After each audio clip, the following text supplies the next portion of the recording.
ಮತ್ತು ಪ್ರಿಯಾಂಕಾ ಖರ್ಗೆ ಇರೋದಲ್ಲ, ಇವರು ಪ್ರಿಯಾಂಕಾ ತಮ್ಮ ಆನ್ ಓನ್ ಮೆರಿಟ್ ಆರಿಸಿ ಬಂದಂಥವ್ರು ಅಲ್ಲ. ಅಪ್ಪ ಖರ್ಗೆ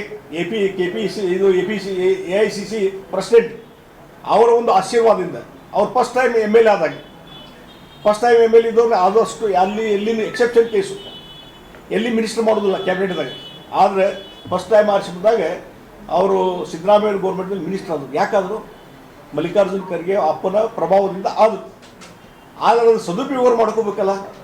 ಅವರ ಅಹಂಕಾರ, ಈ ರೀತಿ ಕ್ರಿಮಿನಲ್ ಬುದ್ಧಿ, ಈ ರೀತಿ ಬೆಳಗಿನ ಸಾಯಂಕಾಲ RSS ದೇಶಭಕ್ತ ಸಂಘಟನೆಗೆ ಟೀಕೆ ಮಾಡೋದು, ಇದರಿಂದ ಅವರ ಅಹಂಕಾರ, ಅರೋಗನ್ಸು, ಇದರಿಂದಲೇ ಅವ್ರ ವ್ಯಕ್ತಿತ್ವ ಹಾಳು ಮಾಡ್ಕೊಳ್ತಾ ಇದ್ದಾರೆ. ನಂಗೆ ಅರ್ಥ ಆಗ್ತಾ ಇಲ್ಲ ಇದನ್ನು.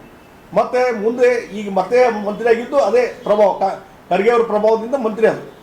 ನೀವು ಅಲ್ಲಿ ಗುಲ್ಬರ್ಗಾದಾಗ ಯಾರಿಗಾರು ಹೋಗಿ ಕೇಳ್ರಿ. ನಾನು ಭಾಳ ಸಲ ಪ್ರವಾಸ ಹೋಗಿದ್ದೀನಿ.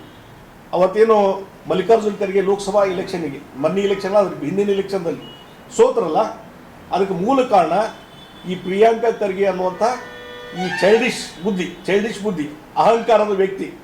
ಈತನ ಒಂದು ಅಹಂಕಾರ, ಈತನ ಚೈಲ್ಡಿಶ್ ಬುದ್ಧಿಯಿಂದ ಅಲ್ಲಿದ್ದಂಥ ಕಾಂಗ್ರೆಸ್ಸಿನ ಪ್ರಮುಖ ನಾಯಕರು, ಬೆಳಗಿನ ಸಾಯಂಕಾಲ ಮಲ್ಲಿಕಾರ್ಜುನ್ ಖರ್ಗೆ ಸುತ್ತಲೂ ಇರುವಂಥ ವ್ಯಕ್ತಿಗಳು ಅವತ್ತೆಲ್ಲರೂ BJPಗೆ ಜಾಯ್ನ್ ಆದರು.